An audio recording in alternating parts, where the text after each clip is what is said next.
last question. Ilang mga bagong mga seafarer, ano yung Ako, ma-advise ko sa inyo na bago pa lang pasampa, magtiyaga lang kayo.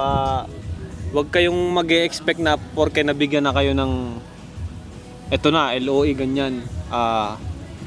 I-expect nyo na makakaalis kagad kayo. kasi nababago pa eh. Nababago pa yan.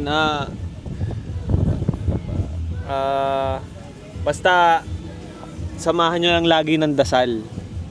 Dasal, tiyaga. Kailangan meron kayong second option.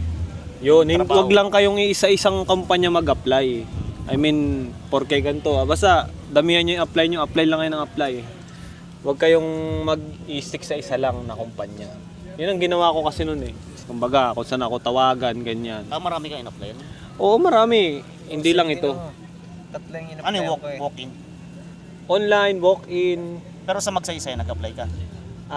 Sa Magsaysay, gali ang binigay sa akin kaso hindi ko tinanggap. Kasi hindi naman yun talaga yung wala akong experience sa ganyan. Ang experience ko sa dining, sa bar, yun. Basta yun lang, ang ma-advise ko, tiyaga lang, dasal. Huwag kayong magre-resign agad sa trabaho nyo kung meron man kayong trabaho. Ayan. Para sa akin, sa mga inspiring o pasampa pa lang na mga crew members sa barko, so prepare yourself. Magbaon kayo ng maraming patient, maraming dasal, at maraming condom. Hindi, joke lang. Hindi, joke lang. Cut natin. Yan.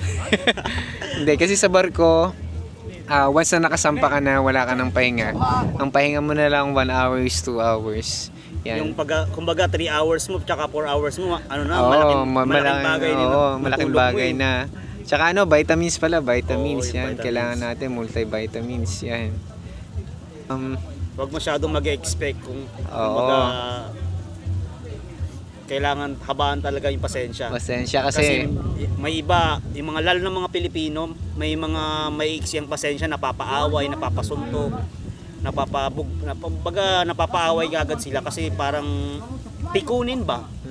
Magbaon kayo ng mahabang pasensya. Tsaka pakikisama lang kasi hindi lang Pilipino ang meron sa barko. Maraming lahi. Yan. Ibang lahi. Mas lalo na yung mga ibang lahi, mga boss mo, mga kasama mo. Yan, mga ibang culture. Yes sir ka lang na, yes sir. Yan. Yes sir, yes sir. How are you? I'm good, fine. Yes, sir. Yan. I'm good lagi. Good lagi, yan. Kahit lagege na. So, yun lang naman. Tiwala lang, makakasampa rin sa mga naghihintay dyan. Kung di man kayo makasampa, buti nga sa inyo. Joke lang.